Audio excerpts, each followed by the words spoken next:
Le Rafale de Dassault Aviation en passe de devenir l'avion de la liberté du ciel ukrainien. Volodymyr Zelensky a signé lundi 17 novembre, avec Emmanuel Macron à Paris, une déclaration d'intention qu'il a qualifiée d'historique en vue de l'achat futur de systèmes de défense aérienne et de 100 avions de combat français Rafale. Les pilotes disent du Rafale qu'il est combat proven, comprenez, l'avion a connu l'engagement opérationnel. L'avion a connu l'épreuve du feu, que ce soit en Afghanistan, en Libye ou en Syrie. Le Rafale est un chasseur omnirôle. Au cours d'un même vol, précise Jean-Marc Tanguy, du journal spécialisé Air et Cosmos, l'appareil est taillé pour mener différents types de missions. Il est capable de faire à la fois des missions air-air, c'est-à-dire de combattre d'autres aéronefs.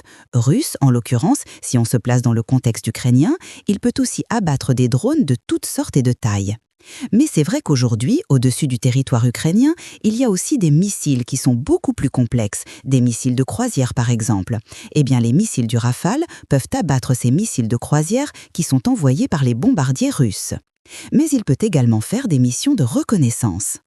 Outre le Rafale, l'Ukraine a récemment signé une lettre d'intention pour acquérir auprès de la Suède une centaine de Gripen, un monoréacteur léger complémentaire du chasseur français. Et si ces deux contrats voient le jour, Kiev disposera alors d'une redoutable force aérienne. En ayant deux fournisseurs différents de chasseurs, l'Ukraine se garantit en quelque sorte une forme de réactivité. Mais surtout, si jamais elle avait un problème structurel sur un de ces deux chasseurs, par exemple, le Gripen a déjà connu des petits soucis, ils auront toujours une deuxième source. En ayant un petit chasseur très polyvalent et en ayant un chasseur bien plus complet, beaucoup plus polyvalent, beaucoup plus éprouvé au combat, l'Ukraine aura deux sources complémentaires. Mais pour Dassault Aviation, fournir à Kiev jusqu'à 100 Rafales serait un véritable défi industriel. Dassault ne fabrique que 25 appareils par an et doit d'abord honorer les contrats grecs, émiriens, indiens et ceux de l'armée de l'air française.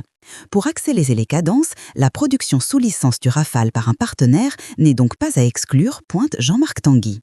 Il va falloir prioriser un certain nombre de choses. Il va falloir mobiliser la supply chain. Il y a en gros 400 partenaires majeurs qui sont un petit peu disséminés sur le territoire national. Donc il y a d'énormes défis logistiques pour faire converger toutes les pièces vers le site d'assemblage unique du Rafale. Le site de production, c'est Mérignac, c'est une usine historique de Dassault. Par contre, l'outil industriel français tel qu'il est aujourd'hui configuré risque d'être asphyxié. Donc, Dassault peut décider d'augmenter ses propres capacités en France, mais il peut également décider de travailler avec des partenaires qui ont une capacité à le faire.